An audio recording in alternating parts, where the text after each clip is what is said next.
Hai comprato la canna nuova, l'hai tirata fuori dalla busta, l'hai presa in mano, te la sei tutta quanta guardata, eh? E dopodiché l'hai voluta anche testare. E così l'hai rotta. Eh sì, perché succede anche questo. Ragazzi, oggi un argomento che a Fabrizio, soprattutto a lui, sta molto a cuore. Cosa non bisogna fare con le canne nuove? Facciamo entrare Fabrizio, il nostro negoziante di fiducia. Ciao Fabrizione. Buongiorno a tutti. Buongiorno, buongiorno. Oggi la nostra versione natalizia. Oggi sai che io faccio un secondo lavoro, no? Lo sapevi? Sì, dalla barba me ne sono accorto. Beh, ecco, vedi, lui scherza sempre. Io lavoro davanti ai supermercati come Babbo Natale, sono quello che dà le caramelline ai ragazzini. Oh, 50 euro al giorno mi danno, in buoni, quindi va tutto bene. Vedi se c'è un posto anche per me. Tu puoi fare la befana se vuoi, guarda, basta pochissimo trucco e la scopa ce l'hai, prendi una delle tue canne lì, cioè, metti tra le gambe, Anche il nasino da Befana. anche il nasino, mettiti di profilo, vediamo un po', vediamo un po'. No, non ci sta. Ah, non ci Non ci sta, sta, esce ok. fuori. No, più che altro mi arrivi di qua e magari mi becchi sulla guancia. Senti Fabrizione, questo titolo, cosa non bisogna fare con la canna nuova? Ci dai qualche spiegazione in più? Sì, allora è una cosa che mi sta molto a cuore, soprattutto in questo periodo natalizio, quindi tante persone regalano canne. Noi spediamo tante canne sia online che in negozio e non c'è niente di peggio che poi sentire un cliente dopo 1 o 2 giorni felicissimo della sua nuova canna chiamarci perché ha rotto il cimino. Cerchiamo di mettere un po' di chiarezza perché ovviamente chi la rompe ci rimane male e il problema è che spesso e volentieri le persone non capiscono che hanno fatto una manovra sbagliata e quindi imputano la rottura della canna alla qualità della canna. Quindi io vorrei mettere un po' di chiarezza, innanzitutto per io personalmente vivere un po' più tranquillo, però evitare ai nostri amici che hanno le canne nuove di avere una brutta, di avere brutti 5 minuti. Allora, iniziamo a fare un piccolo chiarimento sul discorso materiali delle canne. Vorrei fare un chiarimento molto semplice, non entriamo in cose tecniche di carbonio, eccetera, eccetera, però cerchiamo un attimino di capire cosa sia una canna di qualità e una canna di poca qualità. Allora, adesso io qui prendo una vetta qualsiasi. Ovviamente la prima cosa che le persone fanno, perché io lo vedo in negozio, prendono la vetta e fanno questo e provano la vetta, così. Allora, innanzitutto questa prova, secondo me, non ti dà nessun input, perché noi facciamo una cosa per avere una risposta. Questa prova qua, tutti la fanno, ma secondo me la fanno perché vedono farla dagli altri, perché non ha un senso, ok? E tutti mi dicono: "Ma com'è possibile? Io ho una canna, lo vedi?" Mi mandano le foto: "Guarda, riesco a fare questo. Ho comprato una canna da te", una canna qualsiasi, bellissima che costa, ho fatto la stessa cosa e l'ho rotta. Quindi la canna è difettosa. E qui, quindi, entriamo un attimino nel discorso di come si, tratta una canna, una cima, e quali sono le canne più o meno buone, perché il concetto che una canna costa molto non vuol dire che non si rompa, anzi, probabilmente è esattamente il contrario. Quindi ragioniamo. Allora, io ho questo ovettino qua. Questo ovettino qua, come vedete, lo riesco a piegare quasi a cerchio. Questo non vuol dire che questa è una canna di qualità. Questa semplicemente è una canna completamente in fenolico. Fenolico cosa vuol dire? Che qui dentro non c'è carbonio. Ok? Quindi le canne che fanno questo lavoro normalmente non sono canne di alta qualità, perché qui dentro non c'è carbonio. Nelle canne quello che costa è il carbonio. Adesso io prendo un'altra cima, che è la cima della nostra icnusa, che è una cima in carbonio, e io quel lavoro non lo posso fare perché facendo quel lavoro romperei la canna. Come fanno tanti. Poi spieghiamo come poter fare quella prova, se proprio la volete fare. Però questa cima in carbonio non può essere piegata come una cima in fenolico. Quindi iniziamo a far capire alle persone che spesso e volentieri le canne che si piegano tanto, non sono le canne di alta qualità. E qua ovviamente si pone il problema. Allora perché tutti quanti non compriamo le canne in vetro o in fenolico, che sono canne che non si rompono? La domanda è presto fatta. Il fenolico, come il vetro pieno, non si rompe, però tende a rimanere sordo, quindi quando noi andiamo a pescare, le mangiate dei pesci, le mangiate dei calamari si sentiranno molto meno. E soprattutto questi sono materiali che non ritornano velocemente, quindi in caso anche di combattimento noi abbiamo una canna molto lenta, sorda e lenta.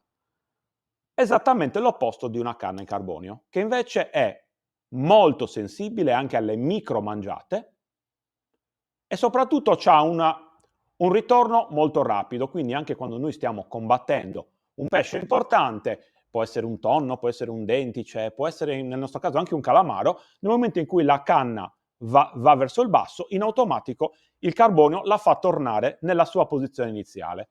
Quindi capite bene che il carbonio è molto rapido e sensibile.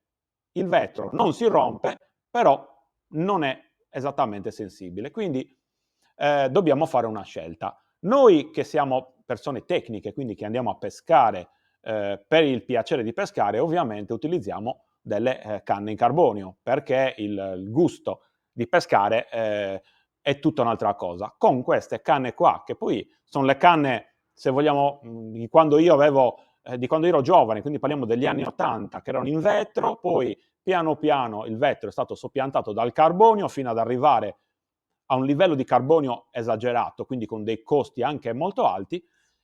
Ora, in questi ultimi anni, si sta cercando di tornare alla vecchia parrocchia, però con dei materiali nuovi, che quelli per ora li lasciamo perdere. Quindi voglio ragionare su questo. Allora, prima cosa, innanzitutto, questa è una piccola chicca. Molte persone riescono a rompere la cima della canna anche quando la estraggono dalla custodia, quindi nel nostro caso che le spediamo dalla scatola. Quindi dovete stare molto attenti. Quando estraete la canna, cercate di estrarla sempre dalla parte del manico, mai dalla parte della cima, perché molti tirano e se la canna non è messa bene tende a rompersi. E anche questo non è un problema della canna, ma è un problema di come noi gestiamo la nostra cima. Altra cosa, avete capito che questo lavoro per me è inutile, è dannoso, quindi non fate questo quando provate la vostra canna. Se volete fare questa prova qui, bisogna fare una cosa molto molto semplice. Prendete la vostra canna, adesso io qua ce l'ho pronta, non è proprio facile farla vedere, la montate, fate passare il filo per tutti gli anelli e poi potete provare a tirare, quindi a muovere la cima. Questo perché? Vediamo se riesco a farlo così. Anche qua dovete stare sempre attenti. La canna deve stare sempre a 45 gradi, perché se voi la mettete in verticale, poi dopo ve lo spiego, non lavora. Quindi lo vedete, io adesso sto facendo una forza a questa canna. Mettiamo che sto facendo una forza di 3 kg. Questa forza, in questo caso, viene ripartita per tutti gli anelli, quindi in parte più o meno uguale su tutti gli anelli. Se io invece lo faccio a mano, come ho fatto prima, non ho questa sicurezza, perché potrei fare la forza, lo vedete? La forza in questo caso sta arrivando tutto in questo punto. Quindi i 3 kg ipotetici di forza li sto mettendo tutti in un punto. E lì succede il patatrack. Questo penso che sia una cosa molto semplice, però ho visto purtroppo anche negli ultimi giorni tanti clienti che hanno rotto la cima. Hanno rotto la cima in questo caso parliamo di canne da calamaro perché è il momento dove si pesca calamaro, quindi la cima più gettonata in questo momento è la cima dalla canna da calamaro. Io personalmente ho le mie canne, il mio prototipo di Cnusa ce l'ho 4 anni e non l'ho mai rotta. Quando noi abbiamo dei prototipi la testiamo, cerchiamo proprio di andare a cercare le criticità. Ovviamente evitiamo di fare queste manovre che non hanno veramente un senso. Questa in questo caso è la cima della mia Cnusa, io la tiro ma la canna non rompe, ok? Bisogna starci un po' attenti, ok? Quindi se dovete fare delle prove a casa, fatele passando il filo, prima cosa. Altra cosa molto importante, ripeto, parliamo sempre di concetti molto semplici. La canna lavora in questa posizione, in questa posizione, in questa posizione. Man mano che noi portiamo la canna sempre più in verticale, la canna lavora meno. Adesso in questo caso, ripeto, questa, essendo una canna in fenolico, non ha quel problema. Ma una cima in carbonio, messa in questa posizione, quindi in verticale, non sta più lavorando. Cosa succede? Che noi spesso prendiamo il filo, tiriamo, anche un tiraggio leggero, e anche questa situazione è esattamente come l'altra. La forza che noi andiamo a mettere va solo in un unico punto e quindi magari saltano quei 10 centimetri di canna. E anche lì, ma la canna è difettosa. No, semplicemente noi abbiamo fatto una forza e siccome non è stata distribuita nella canna, ha rotto perché è andata tutto in un unico punto. Sto cercando di fare le cose più semplici perché, ripeto, non ha senso parlare di forze, di reazioni, quella è roba per esperti. Noi vogliamo aiutare il pescatore normale che di queste cose può non saperne nulla. Posso dire qualcosa Quindi, anch'io? certo, ci Allora, mancherebbe. ovviamente è tutto giusto, sono perfettamente d'accordo. Questo problema se le ha anche con le canne da slow. Le canne da slow che sono molto Sì, sensibili, molto leggere e gestiscono comunque dei pesi anche fra virgolette importanti, dove nasce il problema? Nel momento in cui vai a pescare un pesce grosso. Io ho visto tante volte, portando fuori persone a pesca, amici, che sbagliano perché tendono a tirare sulla canna per alzare il pesce, quando il pesce magari molla un po', e alzano la canna quasi in verticale, cioè la tirano su, questo quasi lavoro su. qui. Esatto. E in quel momento lì si rischia tantissimo. Anche negli ultimi metri, quando abbiamo il pesce proprio sotto la barca, magari nella foga di voler tirar fuori la testa del pesce dall'acqua, allora alzano questa canna e la mettono in verticale. Quello è il momento più delicato e più pericoloso. Basta che il pesce dia un minimo di colpo, se la cima si gira un po', si spezza immediatamente, non si può fare niente. Io ho visto giapponesi fare combattimenti con pesci molto importanti, con canne leggerissime. Erano canne sempre per lo slow, ma veramente leggere, cioè un fusto sottilissimo. Loro addirittura, quando fanno combattimenti con quei pesci lì, cosa che dovremmo fare anche noi in realtà, dovremmo tenere la canna puntata verso giù. Cioè, Verso in il questo basso. caso non si usa neanche Sì, più il fusto per ammortizzare il pesce, si usa direttamente la frizione del mulinello. È il mulinello che praticamente assorbe le scodate del pesce e la canna se la tiene proprio immersa in acqua, ovviamente, perché sei sulla barca e la punta tocca, però con il filo che va giù dritto. Come più o meno quando noi andiamo a incagliare anche sul fondo, se vi è mai successo di incagliare, magari qualche volta si può provare a mettere la canna in verticale, chiudere la frizione e tirare tutta la canna, se non abbiamo l'attrezzo giusto proprio per non rovinare la treccia, ma fondamentalmente le canne non sono fatte per lavorare con pesi assurdi in verticale, neppure in orizzontale, bisogna proprio tenerla verso giù. Poi noi adesso abbiamo parlato di canne da calamaro e di canne da slow, che sono tutte canne che all'occhio delle persone sono molto, molto esili, molto fragili. Ok, questo problema, non so se tu l'hai mai visto, noi l'abbiamo passato anche col tonno. Ah, C'è stato sicuro. un periodo dove qui a Cagliari, qualche anno fa, c'erano tanti pesci e molte persone ci chiedevano di portarli a pescare. E racconto questa cosa veloce per capire che anche una canna di altro genere si rompe e abbiamo portato un nostro cliente a drifting. Mm, ha preso un pesce di circa 50-60 kg. Dopo una quarantina di minuti il pesce ormai era a galla. Lui era completamente sfatto perché era stanco, non era abituato. Quindi cosa ha fatto? Nel momento in cui il pesce è andato a galla, lui si è rilassato, la canna è andata dritta, il pesce ha dato una scodata di 1 metro e la canna è esplosa. E parliamo di una canna che ha tenuto un combattimento, una canna che costava 500-600 euro, quindi non una canna economica, una super canna, ma nel momento in cui la canna è in verticale e il pesce riparte, la canna fa questo, tank, E siccome il carbonio non ha tutta questa possibilità, tende a rompersi la punta e in quel caso abbiamo perso una canna da 500 euro e un pesce, perché nell'esplosione della canna ha tagliato anche il filo. Sì, ma Quindi è andata bene che non hai perso il cliente, perché quando ti esplode una canna ti puoi fare anche molto male, sui tonni, intendo. sì, in quel momento l'avremmo voluto perdere, però poi dopo ci abbiamo fatto una risata, lui era disperato perché ovviamente era mortificato, però è una cosa che succede, quindi fondamentalmente, ripeto, che sia una canna da calamaro, che sia una canna da traina, che sia una canna da tonno, quando è in verticale non lavora. E mi ricollego a un'altra cosa che hai detto tu prima, sulle canne da vertical. Le canne da vertical è una delle canne, secondo me, che io ho visto più rotte in assoluto, ma non le ho quasi mai viste rotte in pesca. Le ho sempre viste rotte nel portacanna da riposo, quindi canna dritta in riposo. Noi che siamo dei pigri, invece di aprire la frizione, avvicinarci all'artificiale, cosa facciamo? Prendiamo l'artificiale e lo tiriamo verso di noi per magari cambiare un assist, per cambiare l'artificiale stesso. E le canne lì vanno in 1000 pezzi. Più costa, più va in 1000 pezzi, perché nel discorso slow, quando una canna è di qualità, vuol dire che il carbonio è un carbonio di altissimo livello ed è molto spinto, ed è spinto per lavorare bene, non per tenere delle trazioni sbagliate.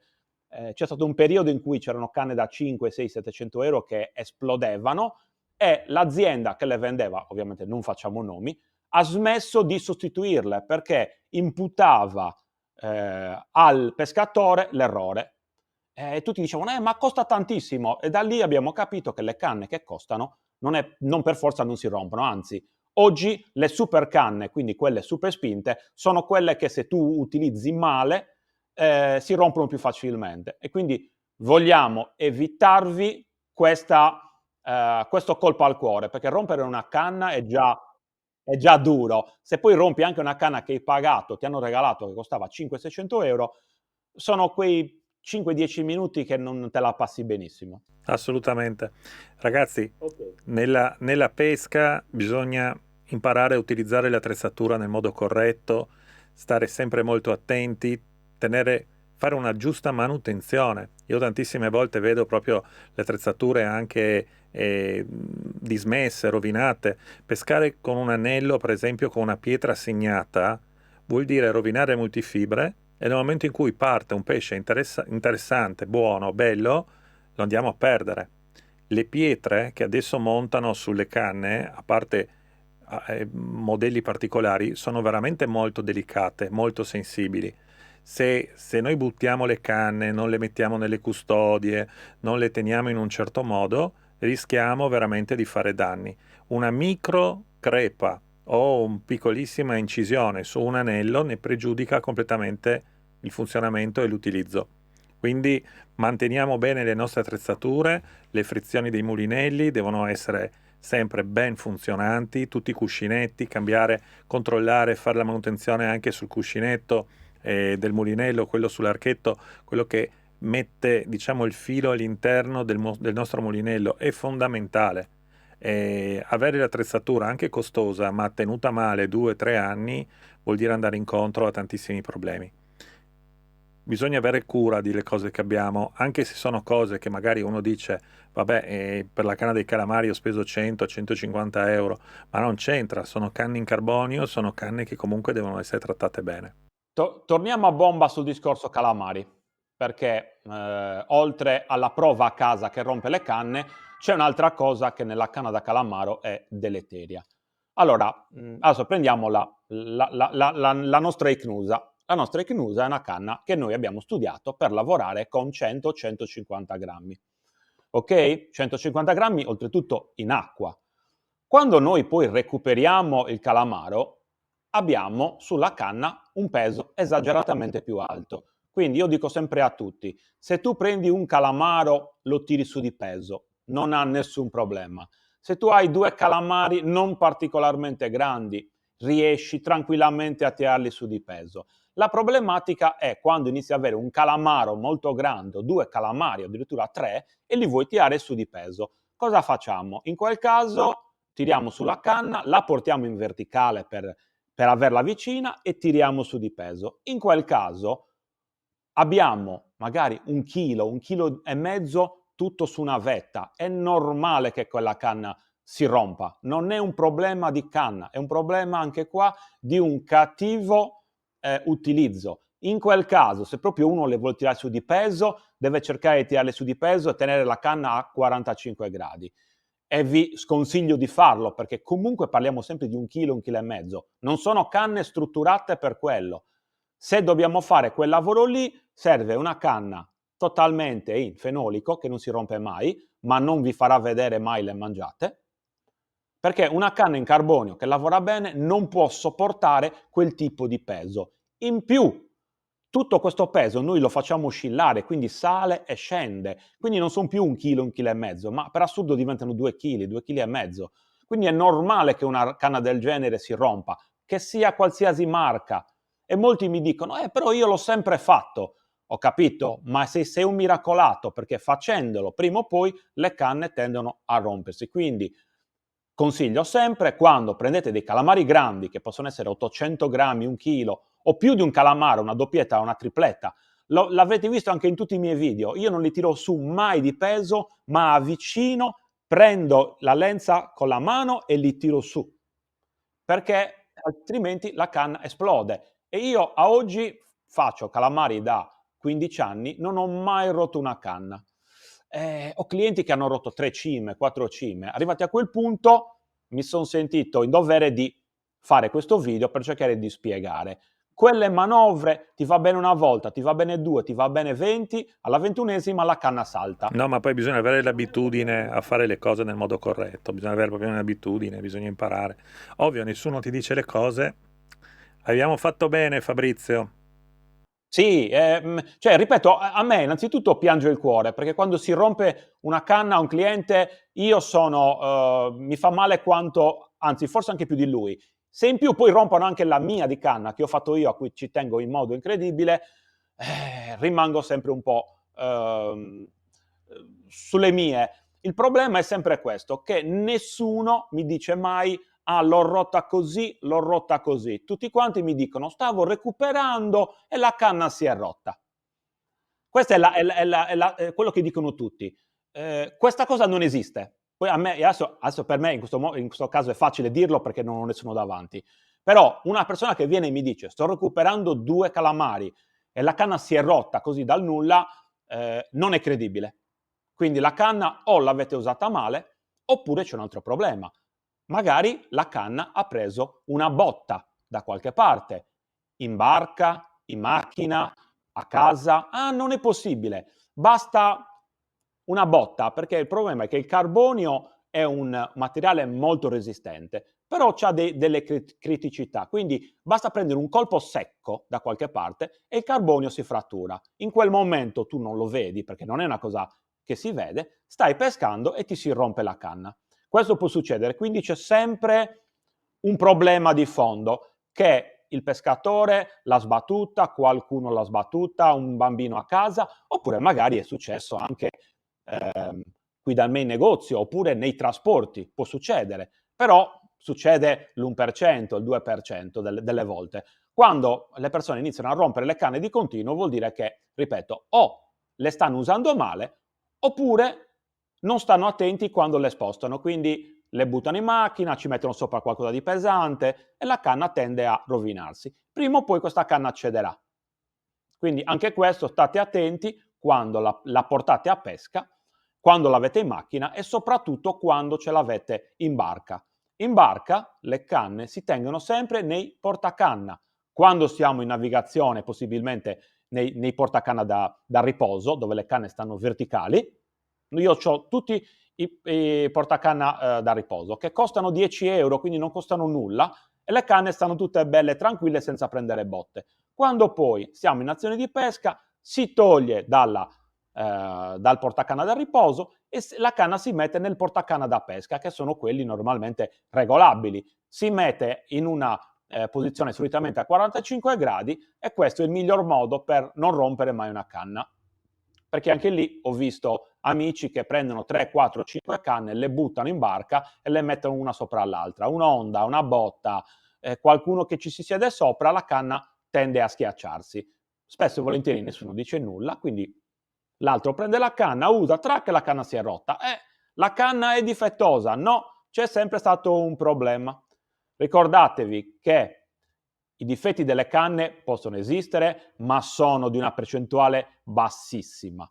E un'altra cosa molto importante, ovviamente anche qua non si fa nomi, ormai quasi tutte le aziende di pesca stanno tendendo a non fare più garanzia, perché fino a oggi si è abusato di questa problematica. Quindi cambia qui, cambia lì, cambia là. Alla fine le aziende oggi non cambiano più canne a nessuno.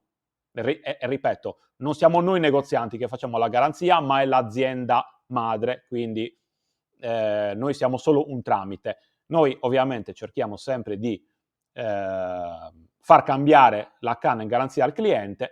Purtroppo più andiamo avanti, più le aziende sono restie a cambiare, perché si sono accorte che la percentuale di rottura era altissima rispetto alla percentuale di possibili problematiche. Quindi ormai imputano quasi sempre la rottura a un mal funzionamento, a un mal utilizzo del pescatore. Quindi tenete conto anche di questo, perché noi negozianti tendiamo sempre a essere dalla parte dei pescatori. Dall'altra parte c'è un'azienda che ovviamente oggi restia a cambiare centinaia, decine di canne. Ovviamente, perché oggi è un po' complicato per tutti. Quindi cerchiamo di rompere il meno possibile le nostre canne in modo tale da non avere di queste problematiche, perché poi sono sempre cose fastidiose, perché ripeto... Ma sì, penso che nessuno abbia voglia di rompere la propria canna.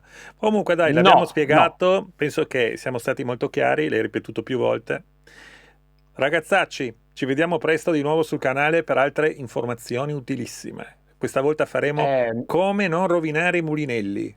Dimmi e mi sa Fabrizio. che ci diamo anche un buon Natale, No, perché no, da ci qui a vediamo Natale prima, ci vediamo prima. A me ci vediamo prima? è arrivato oggi, ce l'ho giù in soggiorno, il TZT-X, devo montarlo.